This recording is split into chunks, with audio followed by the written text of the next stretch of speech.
Para entender la crisis del corporativismo en México ya en la década de 1970, es importante conocer primero cuál es el balance del milagro mexicano. La economía mexicana durante esos 30 años, un poco más de 30 años, creció a más del 7% anual y la producción manufacturera se elevó aproximadamente al 8% anual. La producción agrícola también creció a una tasa, sobre todo fue más rápida durante la primera década, estamos hablando en la de 1950, y después va a sufrir un decremento importante en los siguientes años. Pero vamos a encontrar algunos datos importantes respecto al sector agrícola. En 1940, el sector agrícola empleaba el 65% de la fuerza de trabajo en México y constituía más del 23% del Producto Nacional Bruto. Tres décadas más tarde, empleaba menos de la mitad de la fuerza de trabajo y contribuía solo al 16% del Producto Nacional. A partir de 1945, la producción agrícola se elevó a una tasa real de 4.4% al año, y durante ese proceso el sector agrícola contribuyó al desarrollo económico de México de la siguiente manera. Primero, llevó a México a una virtual autosuficiencia en producción de comestibles y así suministró a una creciente población. Dos, su producción la producción de varios insumos para el sector manufacturero también creció rápidamente. Las exportaciones agrícolas se elevaron en más del 6% anual en términos reales a partir de 1940 y crecieron del 25% al 50% del total de los ingresos debido a la exportación de mercancías. Los ingresos en divisas del sector agrícola se emplearon para financiar las necesidades de importación requeridas por la industrialización mexicana y ello se debe en gran parte que hasta hoy no se haya presentado un cuello de botella de cambios extranjeros que obstruyan los esfuerzos del desarrollo mexicano. Entonces ya habíamos comentado de esta transferencia de recursos del campo al sector industrial. Otro elemento es que entre 1942 y 1961 el gasto público destinado al desarrollo rural fue mayor que los ingresos fiscales provenientes del México rural, lo que dio por resultado una entrada neta de ingresos en el sector agrícola, pero esta entrada fue mucho menor que la transferencia neta de ahorros de la agricultura a la industria y servicios, efectuada a través de todo este proceso de crecimiento. Entonces encontramos, en el caso de la industria, en comparación, que las actividades manufactureras se elevaron 17.8% al 26%, quedando en promedio el 8% anual en este periodo.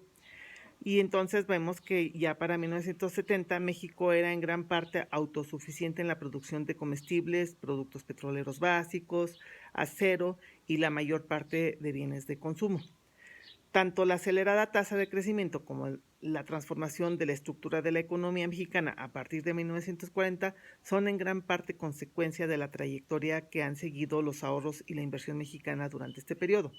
Los esfuerzos combinados de las inversiones de los sectores público y privado en México financiaron toda una revolución tecnológica, tanto en la agricultura como en la industria. Y a partir de 1940, cerca del 90% del total de la inversión fija bruta se financió con ahorros internos. Esta parte es importante en esta distinción entre el llamado crecimiento con inflación y el desarrollo estabilizador. ¿Qué pasa respecto al sector público durante este periodo?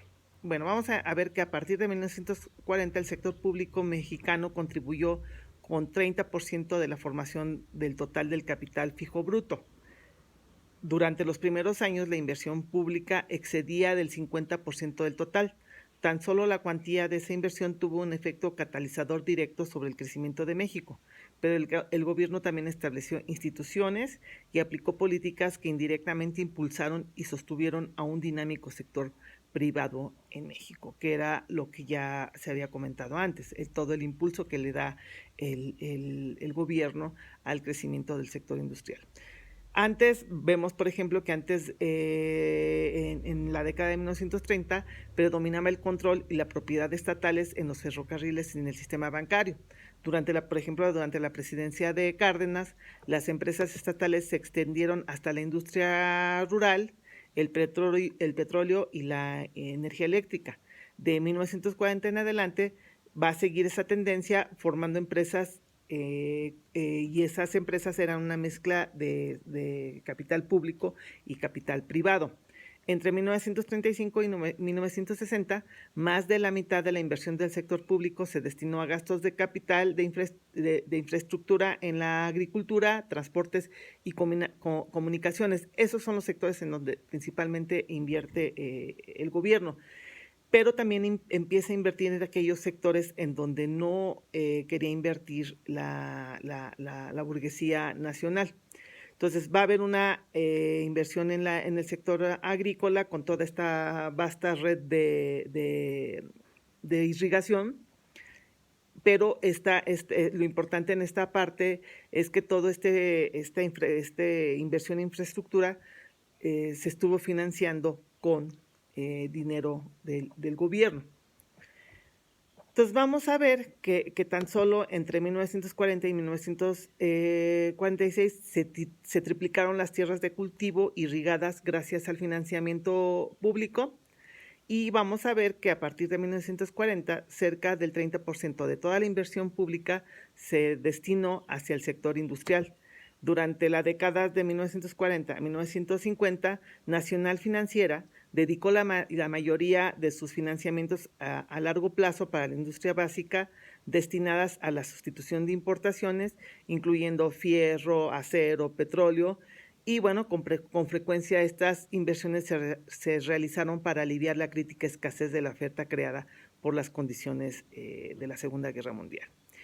Desde 1940, grandes proporciones de la inversión pública se destinaron a renglones, ya habíamos comentado, de energía eléctrica, el petróleo, lo que va a dar como resultado tasas anuales de crecimiento del 10% para la capacidad eléctrica instalada y del 6.6% de la producción de gas y petróleo. Vamos a ver que en particular en la administración de Adolfo Ruiz Cortines, las inversiones del sector público siguieron presentando la modalidad de ser rompedoras de cuellos de botella, lo que ya las había caracterizado en la etapa anterior a 1940.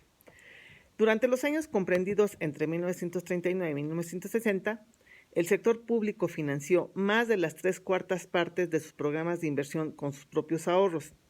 En un principio, el préstamo interno cubrió gran parte del déficit, pero durante la década de 1950 el gobierno mexicano empezó a acudir cada vez más a los préstamos extranjeros. Entonces vamos a encontrar que ya en la etapa de en la etapa de desarrollo estabilizador, no solamente la inversión extranjera directa va a ser fundamental, sino también los préstamos al extranjero, que a final de cuentas son dos elementos que permiten vislumbrar cómo ese crecimiento económico, ese llamado milagro mexicano, se estuvo sosteniendo por estas dos alternativas, estas dos vías, ¿no?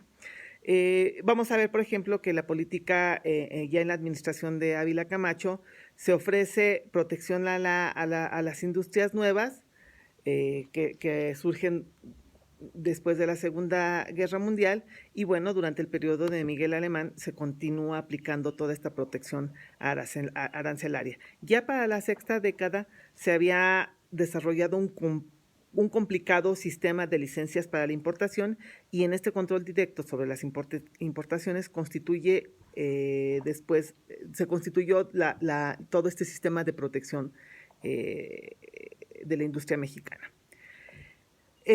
Otra forma de protección fueron las devaluaciones que ya se habían referido con anterioridad, que justamente esas devaluaciones de 1949, 1954 y la última de 54, que es la que fija la paridad cambiaria en 12.5 frente al dólar. Pero, ¿qué pasa respecto a la distribución del ingreso? Que ese es un elemento importante para mirar cuáles fueron los resultados del milagro mexicano. Bueno, vamos a ver que a finales de la cuarta década y en la quinta, el gobierno mexicano acudió al financiamiento inflacionario de los gastos del sector público. Durante el periodo de 1940 a 1950, los salarios reales descendieron tanto en las actividades agrícolas como en las no agrícolas, mientras que el ingreso real de los empresarios se elevó rápidamente. El incremento de los salarios quedó muy atrás del aumento de los precios por dos razones fundamentales. La primera es la emigración de las áreas rurales al sector urbano, lo cual va a significar una oferta de mano de obra casi infinitamente elástica. Y en segundo lugar, el movimiento obrero mexicano estaba firmemente controlado por el Partido Revolucionario Institucional y la élite gobernante que lo dominaba. Respecto a la política monetaria y fiscal, vamos a ver que México es el único país que ha pasado de un periodo de extensa inflación a otro de relativa estabilidad, esto por lo que ya se había comentado. A partir de 1955, los precios mexicanos se elevaron a menos del 3% anual. Esto también va a ser un indicativo de la estabilidad que se registró durante los años del desarrollo estabilizador. Y entonces vamos a encontrar que los precios de la mayoría de los productos eran accesibles para la mayor parte de la población. Vamos a ver que a partir de 1940 los objetivos de la política monetaria y financiera de México estaba incluida la estabilidad de precios, pero ya antes se había recurrido al sacrificio del nivel de vida de la población, que ese es un elemento que, si bien es cierto, la mayor parte de la población recibe beneficios de este crecimiento económico, lo cual da paso al crecimiento, a un incremento importante de la clase media, también es cierto que los resultados a final de cuentas no son tan reales, ¿no? Ya habíamos comentado el papel de la inflación, justamente va a jugar un papel fundamental, pero ¿cuáles son los resultados reales? Roger de Hansen nos dice que en realidad los resultados del llamado milagro económico resultaron más adversos que benéficos, ¿no? Y él resume estos resultados adversos de la siguiente manera. Primero señala Roger D. Hansen que la política de la industrialización no aprovechó cabalmente la capacidad de expansión de la economía, lo cual se debió en parte a una insuficiente e inadecuada importación de bienes de producción. 2. Se puso acento en la sustitución de importaciones y se descuidó casi totalmente el estímulo de las exportaciones, sobre todo de manufacturas. 3. La sustitución de las compras al exterior se dirigió fundamentalmente a producir bienes de consumo final y pocas veces a producción de bienes de capital e intermedio, lo que exigió adquirir más materiales y equipo para mantener y ampliar la planta industrial. 4. Se descuidó casi por completo la investigación científica y tecnológica. 5. Se favoreció la formación de un mercado deformado, apéndice de una estructura productiva de la economía capitalista occidental, sobre todo de la estadounidense. 6. Las industrias que se establecieron fueron ineficientes en términos de calidad y costos, pues dada la estrechez del mercado interno, compuesto casi exclusivamente por los sectores de medianos y altos ingresos. 7. Se acentúa la concentración geográfica de las actividades económicas, principalmente en la zona metropolitana de la Ciudad de México, Guadalajara, Monterrey. 8. Siguió acumulándose la riqueza y el ingreso de las clases altas, lo cual da como resultado una creciente y constante desigualdad. Y otro punto más, el 9º, es que se agudizaron las diferencias entre el campo y la ciudad. Es por eso que este autor señala que los resultados en cuanto a distribución de la riqueza durante el milagro mexicano resultaron adversos.